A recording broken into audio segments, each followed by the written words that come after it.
Hey everyone, and welcome to Workshop for Moms. We're so excited to be here with you today. I have Attiya here with me, which I'll introduce in just a moment.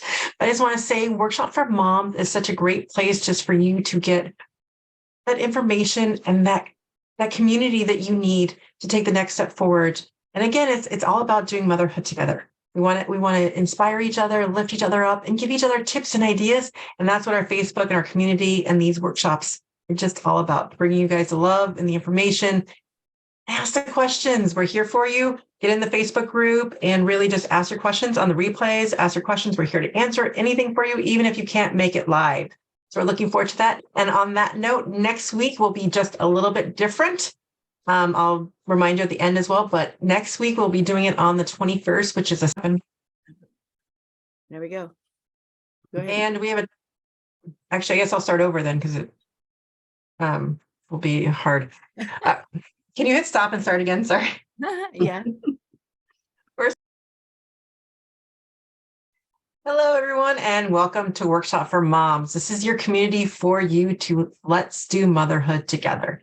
Let's figure out all those tips and things and work it out. And yes, you don't have to do it alone. We are here to provide some information, but to help us be the most successful parents that we can be for our kids the way we need to do it. And we're here to provide that inspiration and help you guys. And feel free to ask your questions. We're here to answer them. We're here to be interactive.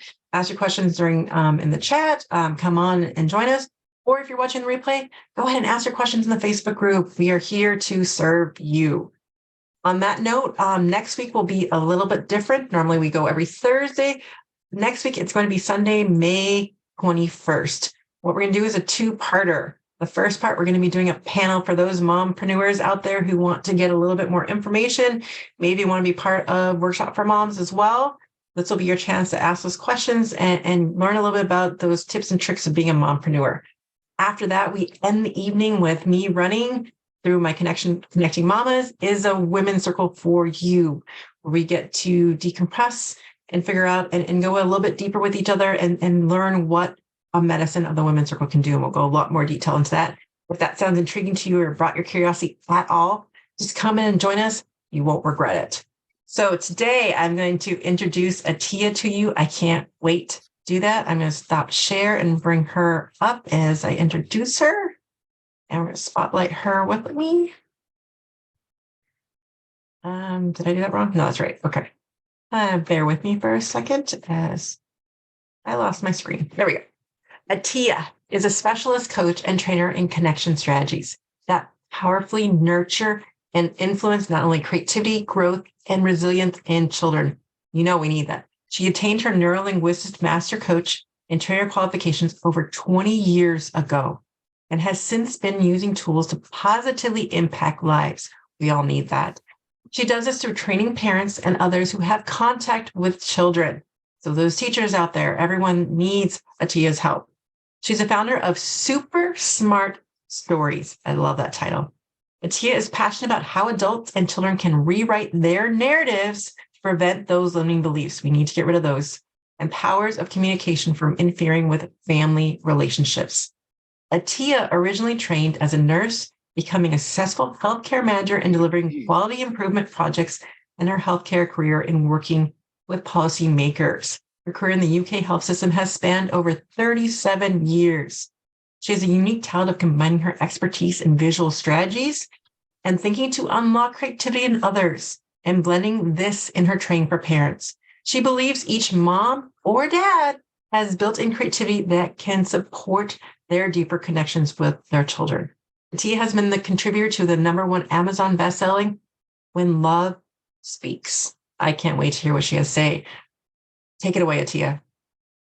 Hello, welcome everybody. And I'm not on mute. Yeah, okay. So yeah, welcome everybody. Thank you for having me on Workshop for Moms. I'm so excited, and I love what I do in terms of the connection strategies between parents and their children. And I'm going to just start my presentation. And welcome to We've got Tracy, we've got Michelle, we've got Ren, and we've got Marianne. So we've got US and Canada in the house. And I'm obviously London based, or I call it UK, but I know people from abroad think it's London only, but actually it's UK.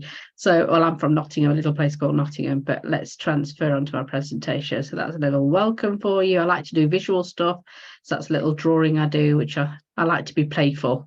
So I did that L into a little fella who's excited. So I hope you're excited today.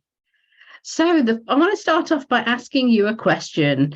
So Marianne and Ren and Tracy and Michelle, how satisfied are you right now communicating or connecting with your children? So it's always good to know what's our baseline. So is it 1, not so good?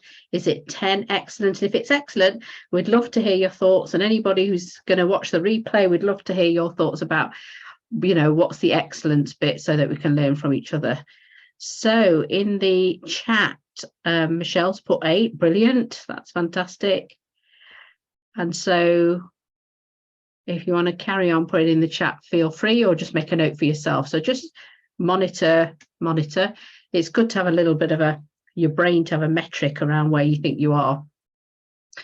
So the next bit I'm going to talk about is just really about brain science, neuroscience piece around growth and fixed mindset, because there's something about, oh, thank you, Marion, you put 6 in there. Okay, cool. I'm glad you're in the right place to learn some hot tips today from Michelle and myself.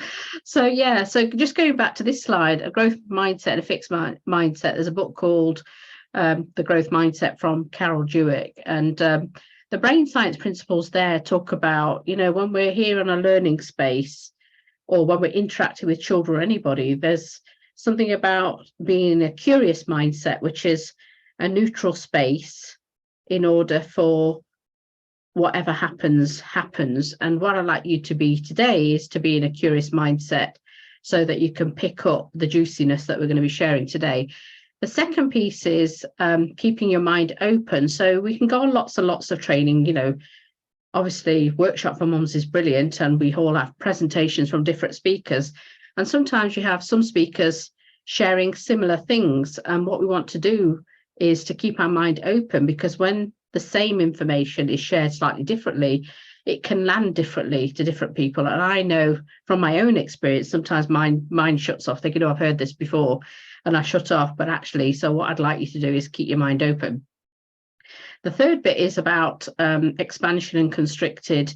So as busy moms and people out there, we can come into this space for learning. And actually what we need to be doing is, just take some quick deep breaths, and that just helps to reset the mindset and allows you to be present here today. So if you just want to take a deep breath in for 3 and out for 3. And so you can do 1 or 2 more if you'd like, but part of that is resetting the mindset, and it just takes away the clutter of the busy mind of what's been happening before we've been present here today. And it's a good tool for moms to use. So let's go on to the next slide. So why am I here? The next thing I want to share is a little bit about my story and why is it that I do what I do. So I hope you're sitting comfortably with a cuppa. So here we go. So as an adult then, believe it or not, I felt paralyzed when it came to being in groups of 6 to 8 people. And what I noticed was I couldn't speak. And one day I had this realization about about an experience that traumatized me. It was a winter's gloomy afternoon.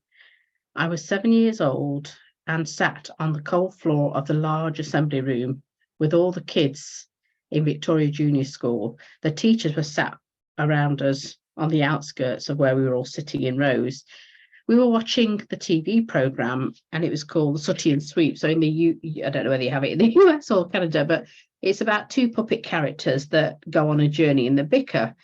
So anyway, it's all quiet in this assembly room, apart from the TV screen and this puppet show. And all of a sudden, I stand up and go, he's over there. Point that way. So, and in that moment, all these thousands of children's eyeballs were looking at me. The teachers were looking at me. And as you can imagine, I was very mortified and traumatized by that whole experience and felt really, really embarrassed. And my inner voice kept replaying, how stupid was I?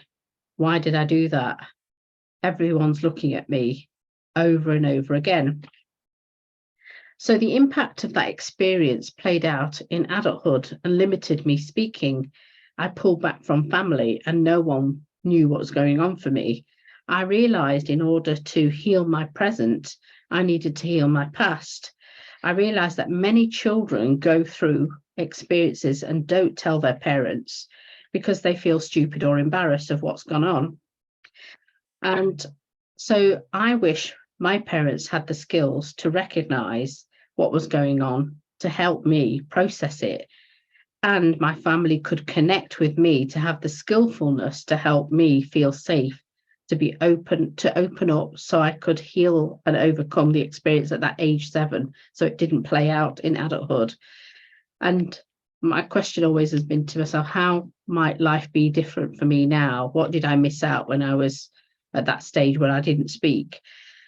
So I learned everything I could over the last 30 years, last 30 years or so, and I continue to do so, to help parents in the process to help parents in the process. And while I did that, I overcame my own challenges.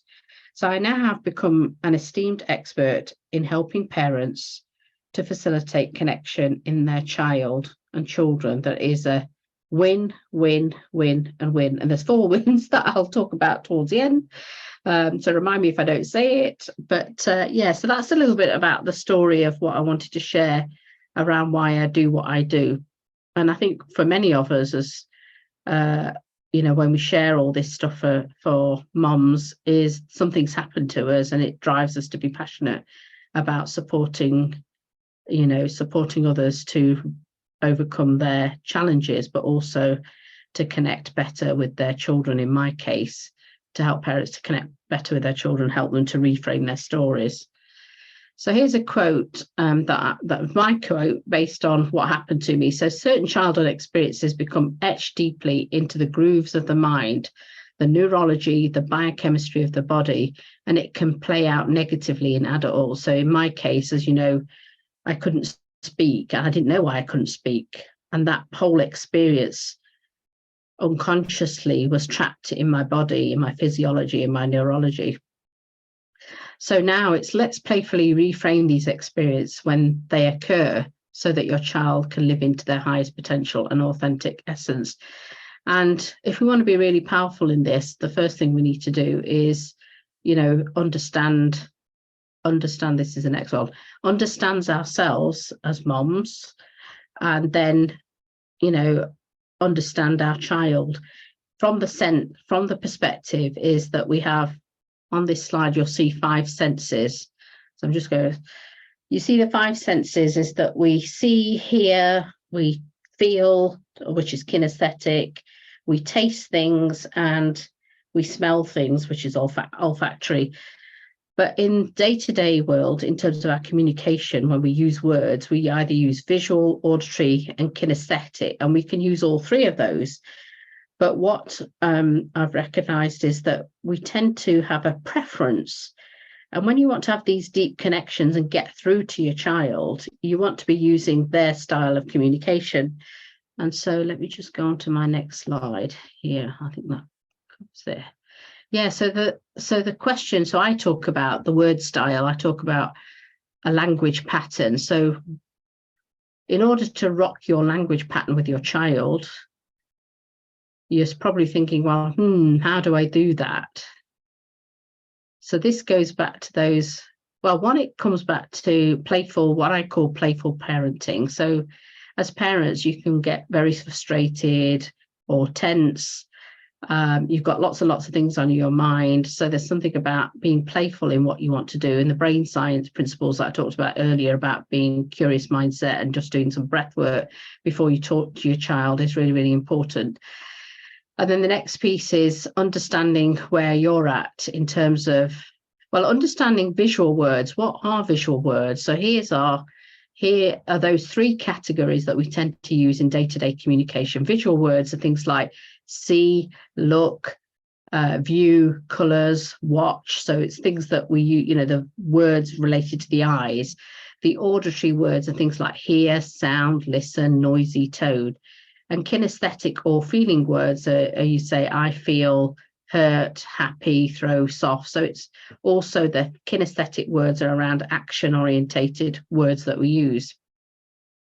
So those are the three styles. So the next question is detecting your language pattern, programming and preference. So what do you think you are? Do you think what's your, when you first say something out loud or say something, are you aware of what kind of language, what kind of word do you use? So I'm curious, Marion, if you're still there, if you want to put your camera on, feel free to do so. But do you feel like you can identify what your language pattern is? Visual, auditory, kinesthetic, or anybody else? You can either type it in the chat. I don't know whether, Michelle, you could read anything out that comes up. Or Tracy, does anybody want to share? Well, boy, this really makes us have to pay attention. Yeah. I assume that I'm visual because I feel like I'm a visual person. So are the first words out of my mouth visual words? I need to pay attention to that. But interestingly, Tracy, you said that you're visual because your background is an art teacher and things, I know. Right. But listen to what you just said. You said, rather than say, I see what you mean, Attiya, which is a visual, you said, I feel. Did you hear what Tracy said? She said, I feel. She didn't say, look, Attiya, I think, or I feel. You use, so I think you're more kinesthetic. Huh. Believe it or not. So that's interesting for you to just notice that you didn't use that sort of visual word to start off with. So one of the things I'd ask you to do, Tracy, is just to test it out, is to look at some emails that you've written, or look at any text, or look at, any communication, and notice which word do you use first. What is the pattern of words? So when you just spoke to me, you said, I feel I'm a visual. Do you see what I mean? So yes, that's an interesting one for you to, Tracy, just to sort of note on that one. So Marion's put, I'm a listener. So the question is, you're a listener, but what words are you saying when you listen, when you start then communicating, Marion? So you might be a listener, but when you start speaking out, do you use things like listen to me? Do you say, I'd like to talk to you, I'd like to chat to you? So just get curious. I'm conscious of time and I need to go on with the presentation, but so that's something that you might want to think about, and just think about, what is it that how am I speaking? And when you do notice what you are, sorry, Tracy, were you going to say something? No. Okay. So when you do notice, the next stage is detecting your child's programming and preference. So from a neuroscience perspective, the child's programming starts taking place at the age of 7. So any children before the age of 7, they're still developing in terms of, when they come out as a baby, the way that they communicate is crying, don't they? They tell us, oh, my nappy's wet. They don't say my nappy's wet. They cry, or as mothers sense what's going on. And then as they get older and older, they start touching things, and then it becomes, they start drawing, and there's words and that kind of thing comes on later. But it's the age of 7 is when the child programming. So that's when you need to notice what words is your child using from the age of 7 upwards. It doesn't mean to say that you don't detect it, say if they're 5 or 6, but just notice and see what happens between 7 and 8. If their language patterns, what regular word do they use on a regular basis? And so the next question is, once you know that, so here when I said here, review written work, emails, text, how do they speak, not just verbally, you might want to have a look at what the language pattern and see what the patterns are. This applies for children from the age of 7, so teenagers, and, you know, upwards. And even, you know, as moms, if you've got adult children, it applies in the same way, you know, so look out for your children who are adults and how are they communicating, and what kind of language pattern do they use. So here's a client story then. So here's a story about a mom who was kinesthetic, and she would use words with her 16-year-old daughter. And because she's kinesthetic, she would say, I feel, whatever she would say. The daughter was visual. When I asked her and explored with her on a one-to-one what her child was like, or how did she speak to her, or how would she respond?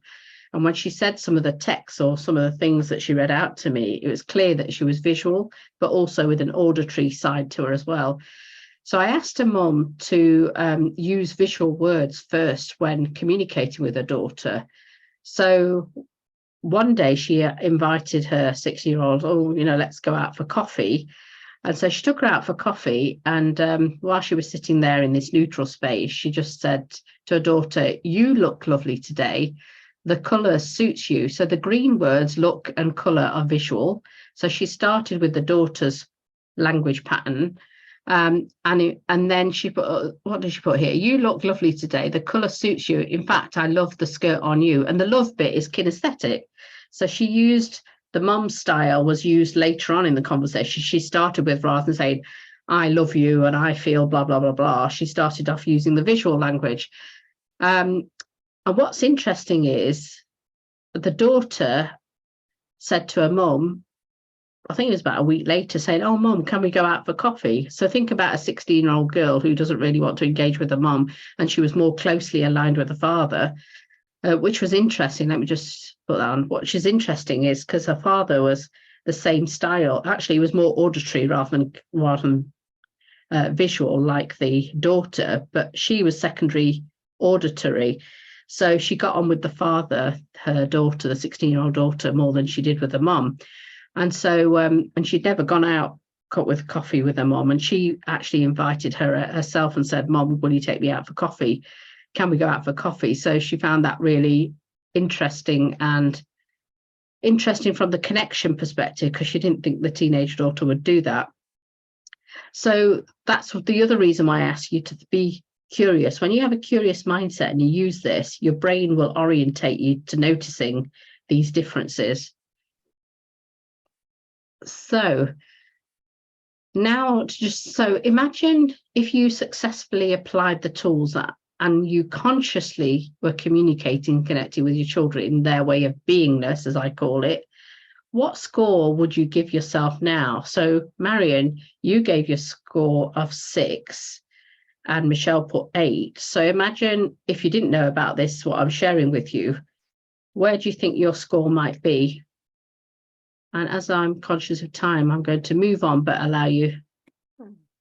So you're gone backwards, Michelle. You don't think, so you think you're really good, and you think if you're going to use these tools, you're going to go backwards. Is that right? No, I meant by knowing the tools that I'm revising my score from earlier, because I'm thinking that I would get better by using these tools versus okay. actually so identifying where they're at. I think I'm communicating with them well, but I think by actually identifying and using that verbiage and doing that I would improve it. So I feel like I would jump, like I'm reversing it. You're reversing it. All right. I thought, oh my God, she's got what you're teaching. All right. Okay. I think I've worked a lot on the communication with them, but I think I love how you're talking about this verbiage and really identifying that and using those words. And I'm like, also, I'm like, well, what are they? And I'm like trying to think about it. I'm like, and figure out what they are. But I think once I do, and you made me think I need to do that with my husband. Like we've been struggling with communication.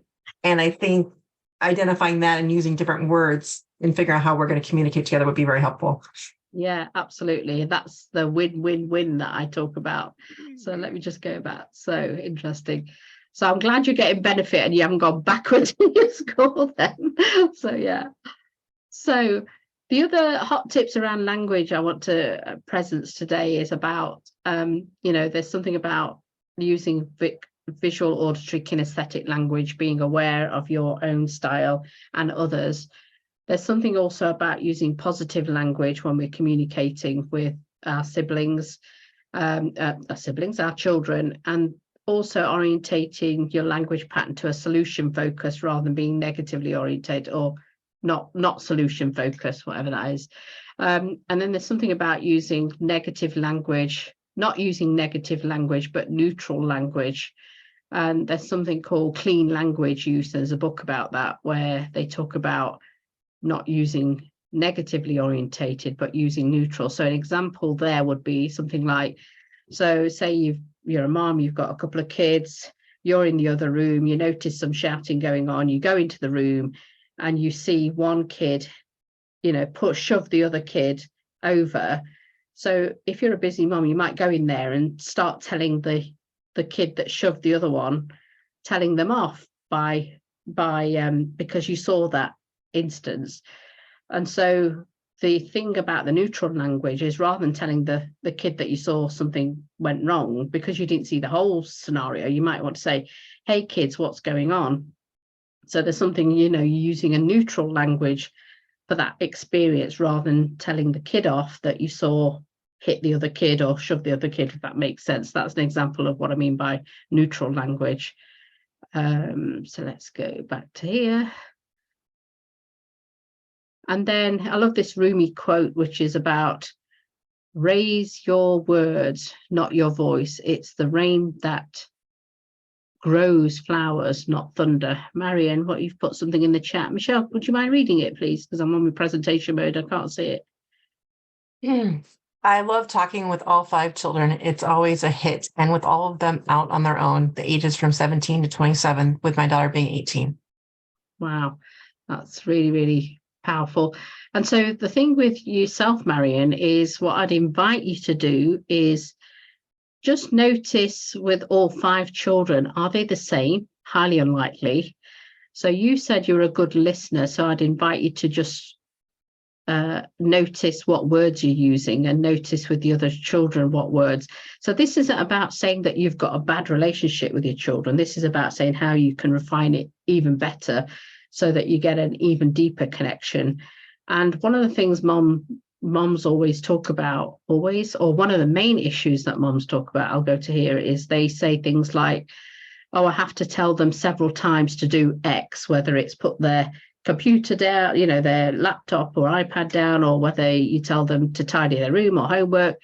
They don't listen to you first time round, and there's reasons why they don't listen to you first time, and one is this language pattern use, and there's other reasons for that, which I go into on my other classes when we've got more time. So yeah, I just wanted to finish off by saying my commitment is to support you to refine and hone powerful tools and techniques that will have a big impact to your relationship with your child.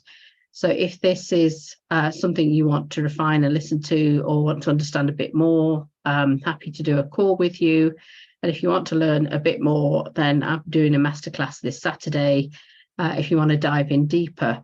And the thing I would say is, so one of the questions I want to leave you with, because being a communication expert, and you probably know the answer to this, is when they say about communication, they say, what's the biggest impact you can have in terms of your communication? So there's the words that we use, but what's the other one? 70% of understanding our communication comes from what? Does anybody know? The tone. Tone. It's not the correct answer in terms of tone, but that is one of the ways that you can. Non-verbal. Non-verbal, yes. I said a little bit more about that. What do you mean by non-verbal? Just the way it's said, the gestures and things that go with what you're actually saying, and you're reading their faces and how they're expressing it. Yeah. And so from your perspective, it's about body language use.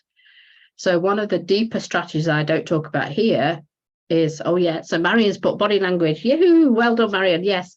So the other thing I talk about is, in my other programs, is about refining. So there's a language pattern piece, and there's something about body language and some techniques that you can use around body language for different people. And so I just want to finish off, because it's 6:30 now for me. So just want to finish off. So the win when you use these tools is, one, you understand your own language pattern. There's a win for your mom, for as a mom, you're understanding yourself better.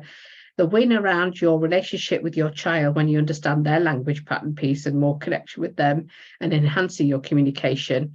And the other win is the fact that you can use it if you've got older children. So Marion, you've got older children. So when you share these tools with your older children, guess what? They can use it too if they want to connect with their own relationships in terms of a teacher, student-teacher relationship, or, a best friend that they want to have and they haven't got, or somebody that bullies them. They might want to change their language pattern to see how that works as well.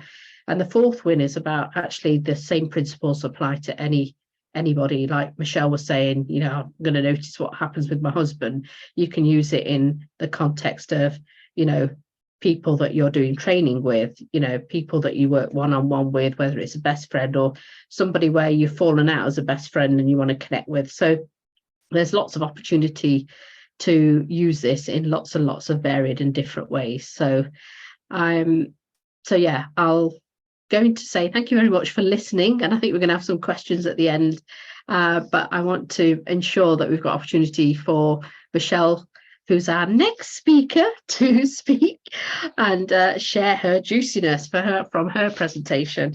So let me do a bit of an intro for Michelle. And if there's any questions, Mariam, please post or any reflections, please post in the comments so I can sort of look at that.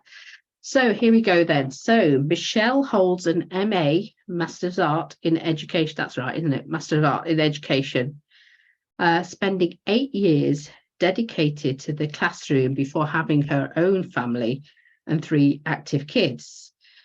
She participated in various moms groups, ran a few, and even joined some book clubs, but envisioned something different. Michelle found herself looking around, wondering what she'd like to do that didn't involve the kids' activities. Sorry, I was a bit distracted there. As she worked to discover her own passions, Michelle realized there is no size-fits-all program for moms getting back in touch with themselves, and that's so true. The true key to figuring out your passion and making your goals happen is finding connection in a supporting environment. Therefore, her new passion is to help other mamas find their passions in a supportive, empowering environment surrounded by grace, while being more present with their families. Michelle has started spreading this message through YouTube, Instagram, and her blog called Connecting Mamas. So Michelle, over to you. Thank you for sharing your powerful stuff. I'm looking forward to hearing what you're going to say. Thank you.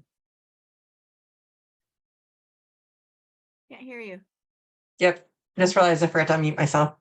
Thank you so much, Attiya, for that wonderful introduction. I'm just going to start by sharing my screen and asking everyone to check in where they are at as soon as I had screen share already, and then forgot I had it on Spotlight.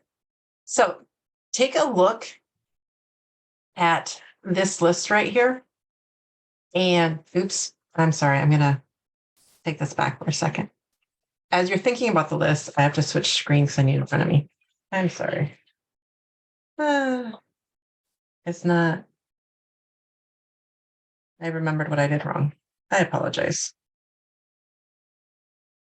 1 second. That's what happens when you have everything ready and then you realize you did it wrong. All right, here's now my Zoom went behind and I can't share screen. Well, We'll get there. I had it, but it was on the wrong screen and I realized I'd be looking up the whole time and not looking at you if I continued that route, which I realized after the fact. So here we go. We are ready. All right, so I'm going to start by saying that I was a little anxious getting this all set up and start, but just take a look at this list here and see where are you as we start this presentation right now. Again, we have the high energy, low pleasant up in the red. Then we go down to low pleasant, low energy with the blue. Then we work our way over to green with the just high pleasance, but low energy, like you're calm, you're chill. Then we go to that high energy where you're surprised, upbeat, joyful. So where are you at as we start this session. And again, this chart comes from Permission to Fill by Mark Brackett. And it's a chart that I've actually used a lot with my young kids. I've looked for kid versions and stuff, but then I really liked that this has the language and trying to express the feelings with them and start to work on the vocabulary that is going to help them with it. So we started with just looking at the colors and talking about what the colors meant, and then we start adding words in. And at times it was just them pointing to where they felt and going through and explain what they meant. But so if you just share in the chat where you're at, and I'm going to bring up the chat for you. So if everyone can just fill in where they're at right now. Give everyone a moment. Yeah. Kind of. We got content. I like that, Attiya. So again, when we're doing this, we're simply looking at monitoring where we're at. We don't want to judge ourselves. We just want to say, this is where I'm at. Where do I want to be? What am I going to do about it? Or I'm content and I want to keep this feeling going. So that's what we do when we check in with ourselves. And we always just want to say, when you ask yourself, how do I feel? You really want to answer that question. So get content and relaxed, or a little bit more going down. So again, I want to remind everyone, this is a safe space to share. This is our community, why we're here, where we're coming together to share who we are, be who we are, and learn those new habits of sharing and being vulnerable with each other. And that's what I want to create a safe space with you guys. And first of all, you know what? We don't celebrate ourselves as moms. So everyone, arms up in the air. You're celebrating yourself for showing up today, because it's time to rediscover your spark. And that's what it is about with, especially Connecting Mamas, Workshop for Moms. It's just about showing up and making that decision that I'm going to make a change. And so we take a look at this baby right here, and you can't help but smile when you see the baby. And again, smiling increases mood enhancement hormones while decreasing the stress, including cortisol and adrenaline, or reducing overall blood pressure, activating our happy hormones. And so when our brain feels happy, we are happy. And so even, again, the saying comes back, fake it till you make it, but really physically smiling and making your brain say, yes, I'm happy. So we're going to play this one more time, and we're just going to take that pause and just turn those lips upside down and smile. How can you help but not smile at this cutie over here? It's not mine though, by the way, but he's really cute. And so we start that with these intentional moments throughout the day. We take pause for gratitude. We take a pause to remind ourselves to smile, to make sure that we're doing more of it. And again, these are habits, because the more we start doing it, the more our brain starts to do more of that. So I am Michelle DeKeyser. My passion is to create connection and community. That is just what I just feel so inspired by, and just brings me joy. I want to support moms who have given so much of themselves. We dedicate so much to our families, but it's time to take that back and to figure out what we love to do. And so some of the things I love to do is I love to travel. My husband and I traveled all over the world and actually got married in Australia. I love to learn, which I rediscovered, which I'll get to my story in a little bit, which I forgot for a while. And I love to create new things. But actually, I forgot that I even put this because I did this presentation a while ago. But this year, my word for the year is create. So I am really looking forward to creating more community and bringing more moms together. My biggest focus right now is learning to be present in the moment. And I'm so excited to be here with you ladies today. And so this is my family and my time for a little bit of story as I go back to becoming a mom. And you have those moments in your head where you think you get this baby in your belly, or however you became a mom, but all of a sudden, once you actually are responsible for another being, everything just really changes. And for me, it was such a kind of almost a dramatic change as right after my son was born, 3 weeks later, I found out I had appendicitis alongside with a hernia. So going through 2 different surgeries, trying to master all this. And what that made me realize early on is the need to ask for help. I hated it though. I hated asking for help, but I was forced to because I wasn't physically able to pick him up anymore. I couldn't nurse him because of the hernia and having to heal. And so that became a struggle for me. So I did that for a while. But then as soon as I could take care of it myself, I went back to my old ways and thinking that I had to do this all alone, which leads me into on September 1st of 2020, you can see this picture right here. I decided to start a program called the 75 Hard alongside of homeschooling my kids. That was we decided because of COVID, because of things going on in our family and illnesses and stuff, we had no idea what COVID was or anything. We were homeschooling. So it was this day that we started homeschooling, and I started this program called the 75 Hard. As you can see, this first picture right here, in this state, I felt like I was in a fog. I felt like I didn't know what I wanted to do anymore. I was sitting there mindlessly passing the time. When the kids start playing with doing things by themselves and stuff, I would be the one who would be sitting there playing Candy Crush or scrolling Facebook or just passing the time because I didn't know what to do with myself. I didn't feel like I had a passion. I didn't feel like I had anything to invest in, that I'd be like waiting for my husband to come home so we could do something and this waiting. And I think that causes a lot of tension when you're putting pressure on the kids or someone else to figure out what you want to do. And that's where I was. That's where I was at day one. And I ended up doing not only 75 days, but I ended up doing the full phases of all three that took me through the entire year. But let me just take you to a quick snapshot of the end of phase 3, day 25. I'm 5 days away from finishing the entire year process. In this, you have to do 2 45-minute workouts. By the time you're doing the phases, you're doing cold showers, you're doing all these things that you're supposed to do every day. Otherwise, you go back to the beginning. On day 25 of phase 3, 5 days away from finishing the entire year, I must have fallen asleep reading. That I woke up at 2:30 in the morning, realizing I had talked to a stranger that day. I had done my round of kindness. I had taken a 5-minute cold shower. I've done 2 45-minute workouts. You know what I didn't do is I didn't take that picture right there. I didn't take my progress picture, which was one of the checkoff points. And so this is me in the morning going, oh my God, I didn't take my picture. But at the same time, in hindsight, that was a realization that it really is about the journey.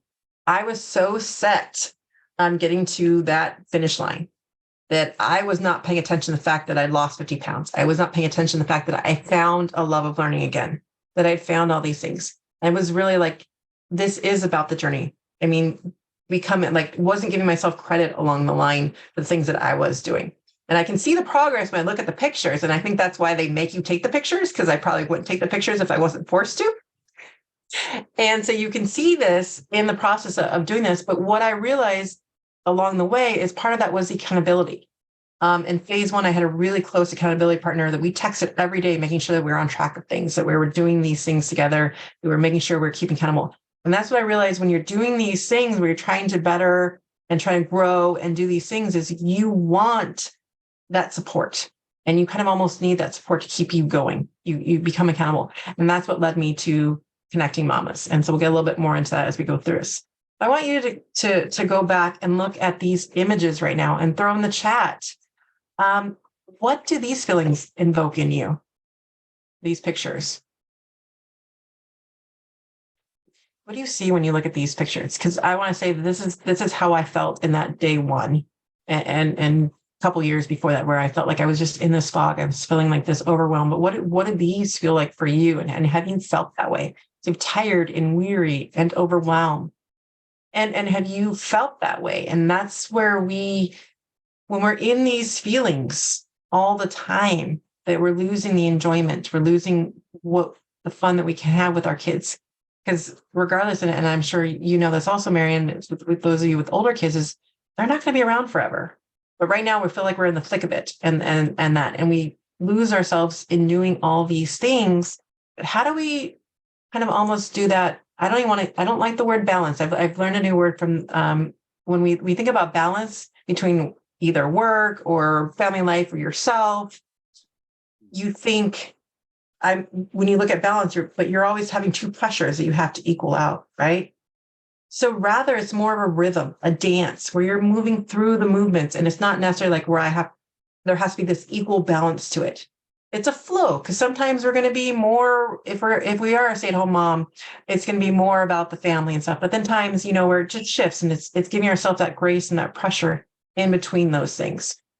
And so on that note, we're going to take a moment to do a little breath together. I love how Tia did the same thing. Because it really does come back to our breath. It is the one action in our body that we can always control, but as soon as we release it, it happens automatically. And it's a beautiful thing. And we have that control at any point to change that state and to bring ourselves back to the breath. And when we do that deep breath, we're saying that calm and relaxed to our body. We're saying, and sometimes we don't want to do it. We're like, I can even see when I ask my kids to breathe, and my son's like, because he doesn't want to. Like, he's like, I don't want to, I want to be angry. I want to feel this way. So we have that choice.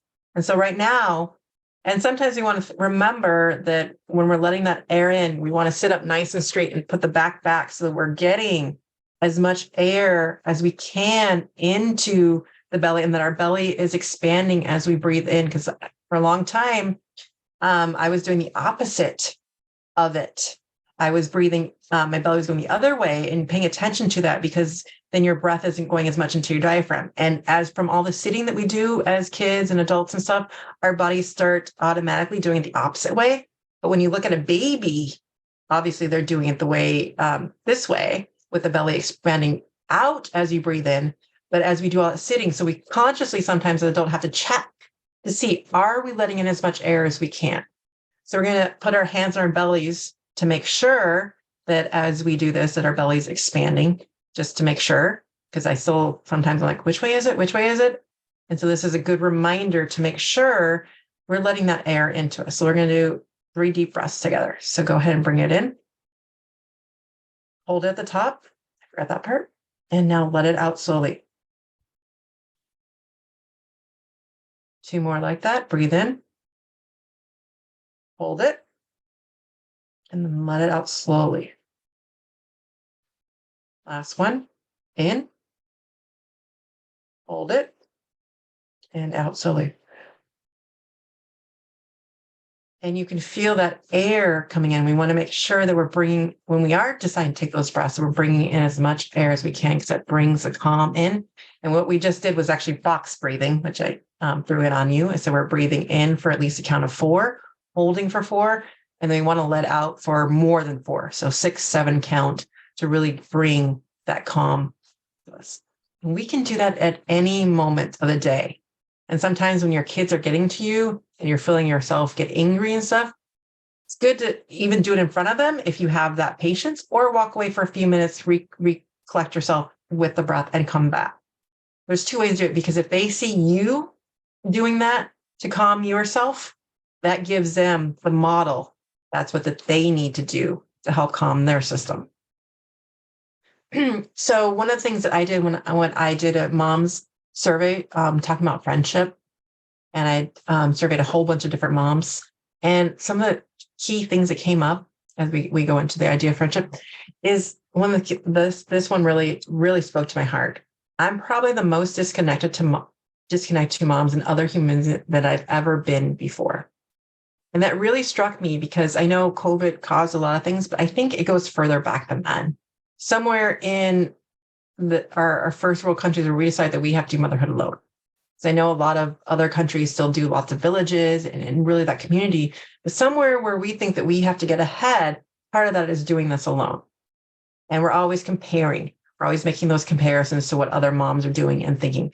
And so when we come into a community like this with Connecting Mamas or Workshop for Moms, we know that this is not a place that we're going to judge. We're just going to get support and positivity. And that's one of the results that they're saying is we're tired of the judgment. We're tired of being judged for who we are. But we also do want someone to call us out when we're not living to our potential.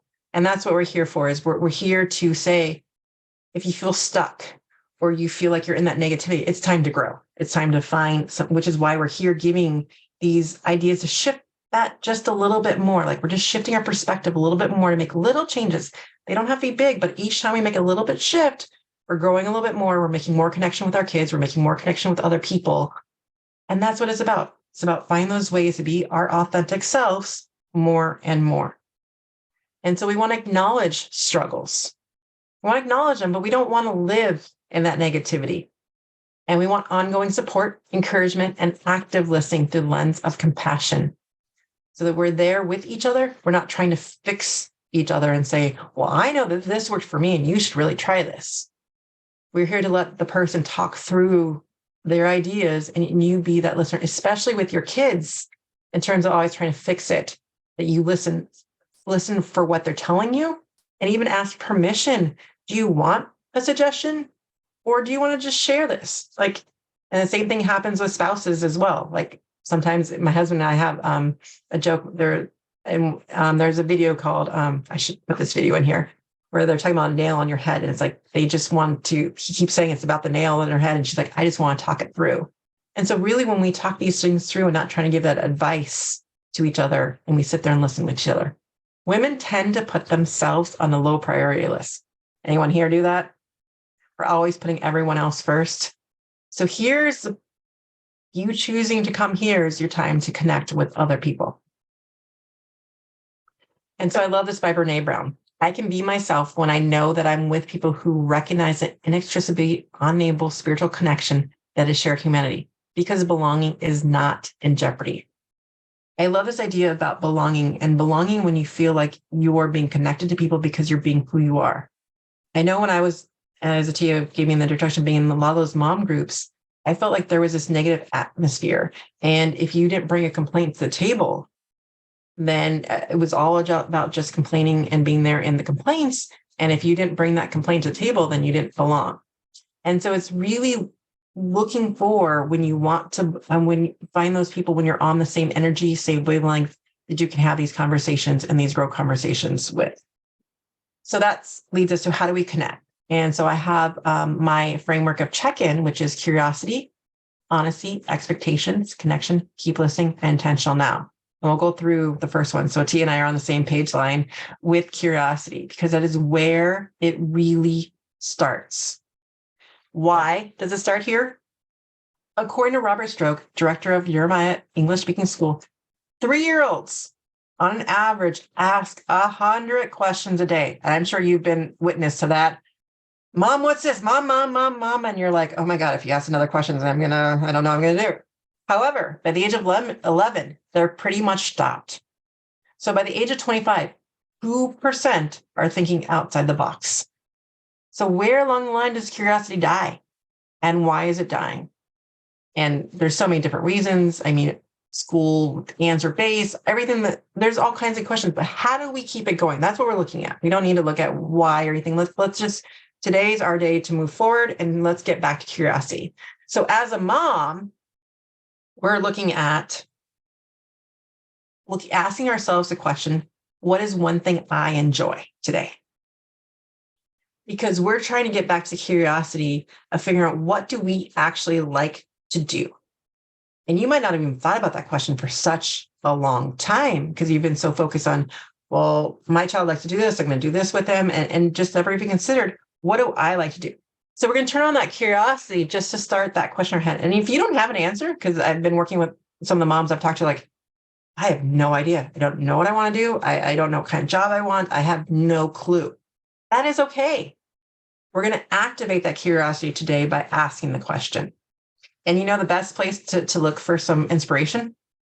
Look at those 3-year-old kids of yours. Look at those younger kids. Look at those grandkids and see how they are still curious. Start getting inspired by the way they look at things. And then start to say, well, what are some of the things that make me want to look at it that way? What do I like doing? Like, do you like drawing? Do you like getting out on your bike? Is there something that you were doing that you forgot that you loved doing? Pickleball is a new thing, which I'm so curious and have not tried it yet, would love to try it, but start thinking about things that you would want to do. And that's the part which I love with the connection with the kids is also asking, what are the things I actually like doing with my kids? Like for me, I'm not a big Lego person. So that's something my husband would do with them. This doesn't interest me, but I don't feel guilty if I'm not going to do it because they do it together. But if Bella wants to draw, I'm there. Bella asks me to draw. I'm like, she's a better drawer than me. And I learn a lot by watching her. And so it's more asking those questions and you can start facilitating more interaction with your kids based on that, offering them more things that you're interested in, having a chance to come together, even as summer's coming up. Sit down with your kids and make your summer bucket list based on things you all want to do, right? So that everyone gets a say in it and you can pick and choose, but it's this proactive planning to make this intentional. So like if you make your summer bucket list and you start plugging those dates in, and say you're a stay-at-home mom working or you're working with, you don't feel guilty when you're working because you know the next day you already have this activity planned that you all want to do. So it's more about this intention. So when we start today, but this is about you moms. What is one thing you enjoy today? And what is one thing you plan to do tomorrow? And we're talking right now to get started, something that's going to take you 10 minutes long. Did you have that book you haven't read for a while? Do you love cooking and you haven't tried a new recipe in a while?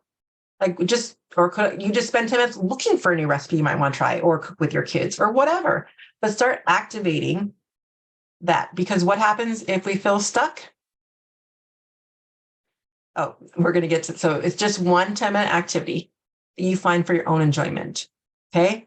So whether it's you get up 10 minutes before your kids and you do one thing that you enjoy doing. Did you haven't journaled in a while? Is it the reading that you want to do? Is it even watching your favorite TV show? I have nothing against doing the things when you're intentional about it. It's when you sit down to watch TV for the sake of watching TV because you have nothing else you want to do. But when you have that favorite TV show you're looking forward to, that's when you enjoy it. So we're talking about things to like do for enjoyment rather than for the sake of doing them. That's what we're talking about. So you want, and it's not that there's certain things that are good or bad. It's that, am I excited when I think about doing that? That's what you're asking yourself. And so how do we take it one step curiously further? Remember that this is a learned behavior. We have been disconnected for so long. It takes time to take the baby steps forward, learn habits. So now it's your job is just to start recognizing by asking this question, what do I enjoy doing? Start noticing, what are you drawn to? When your kids ask you to do something, you feel like, do I have to do that? Or you're like, okay, let's do that one. And you start to try to maneuver more of the ones you do like doing and they like doing. And that brings the connection between you. And then you start doing that for yourself. You start, what are the things I like doing that I haven't been doing? That's when we start to activate our RIS. What is your RIS? So the Neuro-Linquistic Programming Institution of California explains all of your future goals and dreams are not only a reflection of your subconscious thinking, they're also meditated by your reticular activating system. So that system, when you get a new car and you start seeing that car everywhere, now that we're asking this question of what do you like doing, you're going to start to your brain going to start going deciphering, I want to do that. I like doing that. And you're activating that curiosity in you. And the more we do this with the more questions, we start to bring the curiosity back. The RIS is part of your brain that serves as a filter between your conscious mind and your subconscious mind. This is a part of your brain that looks for what you focus on. Your brain's going to start looking for those things you focus on. So if you start focusing on what do I like, you're going to start finding more things that you like to do. So let's take a look at intention when we're activating it. For example, look at how the intention of each of these statements makes you think and feel.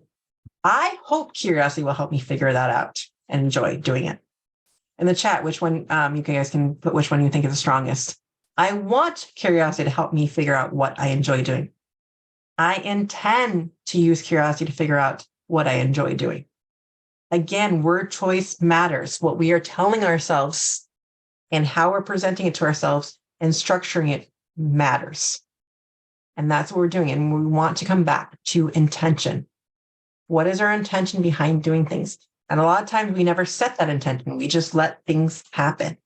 And then we're not proactive about it. We wonder why all these things are happening to us. Why, right? But have we taken the time to set intentions to our day? Have we taken the intention to set a bucket list for the summer? Have we taken the intention to figure out what are the things that we enjoy doing? And so we want to activate the curiosity and put the intention forth. Martha Beck puts it, to live a life that is wrong for you is a form of dying. There are people who have lives that look perfect. They try to be happy. They believe they should. Again, we're shoulding ourselves be happy. They're trying to be like it, but it's off course from their North Star. They aren't satisfied. So when you're wondering, why do I feel like I'm just going through all the motions? I'm busy. I'm doing all these things, but I'm not enjoying it. That's where we want to make sure that we start to ask that question, what do I enjoy doing? Because then that's going to move you back towards your North Star. Because when you start doing the things that you're enjoying, your energy changes. And then you start attracting more connection with your kids. You start attracting probably better friends. I want to admit, you might realize that some of the friends you have may or may not be the right people for you at that moment as you start to shift your energy. And that's a learning process, right? It's something we have to maneuver through. And that's why what I want to do with Connecting Mamas is I want to bring the women together so they can have that support and keep that growth going. And so our mantra for today is I intend to use curiosity to figure out what I enjoy doing. So this is something you can take with you. And even in the morning, repeat once or twice and just open up that curiosity. Use your RAS system to start activating and look through the curiosity of your kids and figure out what I enjoy doing. Start being more intentional about doing the activities you guys enjoy doing together. That's going to bring the connection. And so step 2 is to keep track of it by activating, making a list, journaling, notepad, anywhere. As you can put on your phone as you start to, as you're like, oh, I like doing that. Start a list. And then you can come back to that list. Be intentional as you look to be more curious. So being vulnerable is hard, but I learned that sharing our true, flawed, authentic selves is the only real way to connect and love can happen. It is the only way to step into our full power and purpose in our lives. So when we are being true to ourselves and saying, I actually enjoy doing this, I'm not being selfish, I'm changing my energy, and I'm making more connection because we're doing things on the same energy level. That's when we have the true connections. That's when we're showing love and enjoying what's around us. So I want to celebrate everyone today for showing up. We did it. And in celebration, at the end of the day, instead of a to-do list, we have a to-done list. We start saying that I didn't get this done. No, we celebrate what we did do today. So today in this presentation, we said we can connect. We have 2 action steps right now. And I'm going to should myself right now because in the chat, I had a workbook for this thing that you were supposed to be using that I forgot to put in there. But here's your workbook. I got so excited about starting. So I'm not going to should myself, but there'll be a workbook in the links for the replay as well. And there's a workbook that you could have been taking notes along as well. But we have action steps. We have a workbook now. I have a new mantra that I can use to help bring that connection. I have a to-done list. And it is important to celebrate ourselves. I know I'm not the greatest at it, so I put it in there to remind myself as well that as moms, we need to take the wins. We can't just keep saying that I should have done this. I should have done this. This is what we did today, and we did a lot. And you moms are amazing for being here. And so what I found with working towards finding my North Star, as Martha Beck put it, and rediscovering myself, there are 2 things that help the most. Number 1, community. Like-minded moms, like-minded people coming together to support and grow each other in their shared journey. It's finding people on that same energy that want more, that you guys support each other and we lift each other up. And the more that we do that, the more the energy changes, the more people we bring in to that. And a mentor, someone who's already been down that path I want and can guide me with their experiences. Because we can read all the self-help books, we can read all those things, but when we do it together and we have that mentor and that coaching going on, that we really do it faster.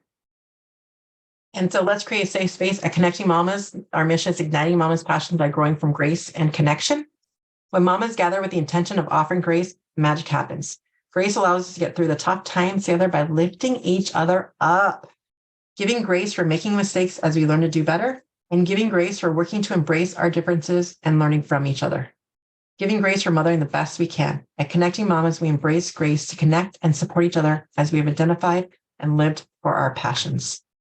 So I want to offer you a free gift, everyone. Just go simply to connectingmamas.com, click the free gift, and you're going to get 10 ways to reclaim your morning in 1 minute. This is going to help start that curiosity, help you figure out what you want to do. And it's pretty simple.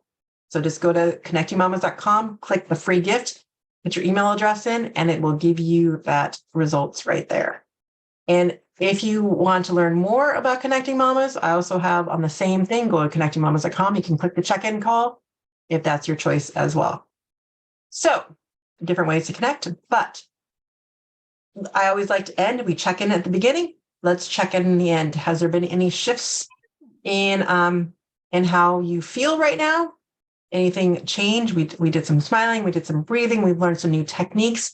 We've learned to be a little bit more curious through our days. And again, it's not about these huge monumental shifts. It's about these daily decisions every day. I'm going to be a little bit more intentional. I'm going to be a little bit more curious, and putting those together to help make those shifts because they start to add up. Oh, I love that, Tracy. I'm inspired. So moving from green to yellow, I actually feel a little bit more energized as well. I was actually looking right at the energize and feeling like that's what this community does with sharing our ideas, coming together. We energize each other. We lift each other up.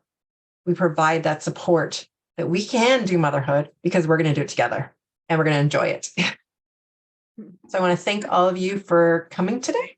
Together. Sorry, stop share. So I want to thank everyone for coming. I'm going to unpin myself. And it was lovely to have everyone. If there's any questions or any things before Attiya said, she had to go. Okay. She has company. Yes. I went a couple, well, I guess she went a couple minutes over, so then I went a couple minutes over. It's okay. There's always the replay. Yes. And I apologize for I had the workbook ready to go in the chat and then I forgot about it. Well, Actually, I'll have your workbooks. I think you could put it after the replay, right? Yeah, I'll put it in the comments for the replay as well. Cool. Yeah.